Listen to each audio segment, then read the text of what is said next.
The Rolling Stones completed the 8-gig leg of their UK tour last week without pausing for breath. By the time you read this, they will be somewhere between the Olympiastadion in Berlin and Marseille Velodrome. Statistics are in from just over half of the concerts on the current European tour.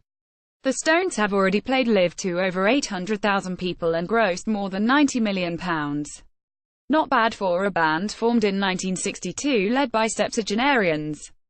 3 founding stars are still performing. Mick Jagger and Keith Richards both turned 75 this year, and drummer Charlie Watts is 77. These days more money is earned from live performance than recording sales. Lots of groups from the 60s and 70s return to the stage for the money spinning, relying on the nostalgia of their aging fans. The Stones are different. They are still a contemporary phenomenon as demonstrated by the scale, expense and popularity of their tour. Although the 65-year-old writer Matthew Paris reckoned that the average age of the crowd in Leicester was older than him, the fans I saw in Twickenham were adults from the mid-20s upward. The core of their act draws on the vast catalogue of songs from a dozen or so albums they released in the 60s and 70s, including such mega-hits as Honky Tonk Women, Satisfaction and Jumping Jack Flash.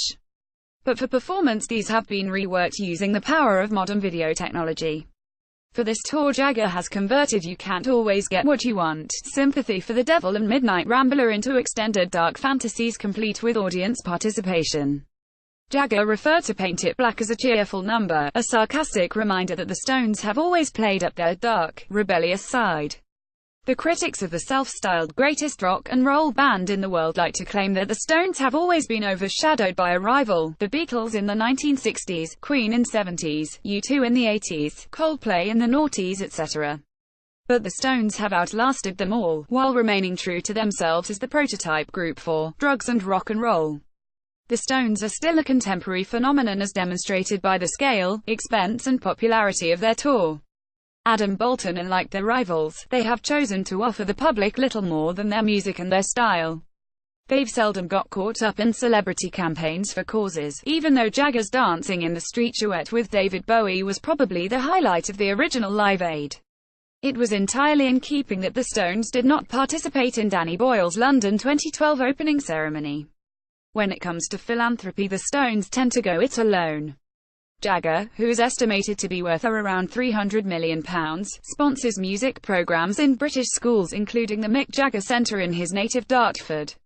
The Stones tend to let their music speak for itself and are notoriously dull interviewees. When they do express an opinion such as mild support for Brexit or Thatcher, they tend to contradict it subsequently. The allegedly tight-fisted Jagger handed back a £5 million advance for a ghosted autobiography, claiming he couldn't remember enough. Richards did manage to produce the best-selling Life with the help of author James Fox. Keith allows himself swipes at Jagger's knighthood and Tiny Todger, but, most memorably, Fox teases out a fascinating account of growing up in post-war London, including tributes to the Boy Scouts and the state education system. Jagger's energy and fitness are a phenomenon on and off the stage. Never standing still, he struts, strolls, and runs miles during a concert. At Twickenham he brought back James Bay, his 27-year-old support act, for a duet largely to demonstrate that nobody sings and dances like Jagger. He has 8 children by 5 different mothers. His youngest son, 1-year-old Devereaux, is younger than his great-grandchild by his daughter Jade. Image, Ronnie Wood, Mick Jagger, Charlie Watts and Keith Richards of the Rolling Stones on stage. Jagger keeps his banter to domestic subjects, complaining during their golden anniversary concerts at the O2, 50 years to get from Dartford to Greenwich. It's difficult to think of any other rock god asking the audience, anyone here from Stains on the stage in Twickenham, they sing Swing Low Sweet Chariot Hip, don't they? We're not going to do that. Then noting that they started out nearby in the early 60s as a blues band at the Station Hotel in Richmond, the Stones struck up with a blues cover from their most recent album Blue Lonesome, which also takes them back to roots. The Stones make their own rules. As they head into old age, they are like the Delta blues players, Muddy Waters, B.B. King etc., who just kept doing what they did for all their lives.